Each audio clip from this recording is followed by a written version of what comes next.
स्वागत है आपका हमारे चांस के नौ पे। मैं हूं आपका होस्ट ऋतुराज और आज की कहानी का शीर्षक है डरावना अस्पताल। सिंगापुर के एक छोटे से गांव चांगी के पास स्थित एक अस्पताल, जिसे चांगी अस्पताल के नाम से भी जाना जाता है, ऐसा ही एक स्थान है जहां भूत प्रेतों का वास है। इस अस्पताल में जितने भी लोगों की जानें गई हैं, आज भी वो एक आत्मा बनकर यहाँ भटकते हैं और वहाँ आने वाले हर इंसान को अपने होने की एहसास कराते रहते हैं। दरअसल इस अस्पताल का निर्माण वर्ष 1930 में सैनिकों के इलाज के उद्देश्य से करवाया गया था। उस समय यह मिलिट्री अस्पताल हुआ करता था और द्वितीय विश्व युद्ध के बाद इस अस्पताल पर जापान का कब्जा हो गया था।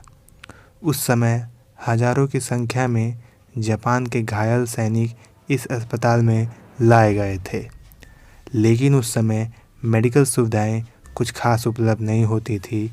इसलिए जितने सैनिक भी यहाँ भर्ती हुए थे, उनमें से ज़्यादा की मौत हो गई थी। अस्पताल में ही रहने वाले बहुत से कर्मचारियों को भी किन्हीं भयानक बीमारी के कारण मौत हो गई और इसके चपेटे में सब कोई आया। इस बीमारी में चिकित्सकों और नर्सों की भी बहुत ज़्यादा संख्या में मौत हो गई। स्थानीय लोगों के अनुसार यह जगह मनहूस है और मृत आत्माओं की ताकतों को यहाँ बहुत आसानी से महसूस किया जा सकता है। अस्पताल में एक नर्स के साये को अक्सर देखा जाता है।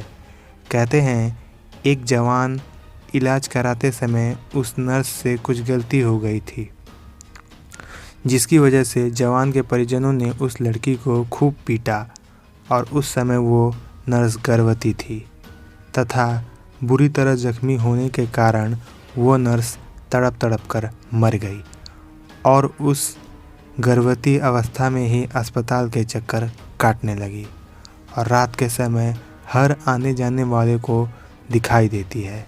कहते हैं इस अस्पताल के चारों ओर रूहों का जाल बिछा है।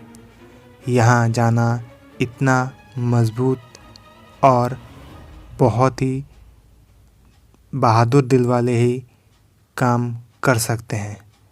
चौकीदारी से लिफ्ट स्टाफ तक वहाँ हर आत्माएं अपनी वही पुराना रोल निभा रही हैं जो वहाँ ज़िंदा होने पर निभाते थे। तो दोस्तों, कैसी लगी आपको ये स्टोरी हमें कमेंट बॉक्स में लिख के ज़रूर बताइए। तब तक के लिए मैं आपका होस्ट राज, मिलता हूँ किसी अगली स्टोरी में। जय हिंद, जय भारत।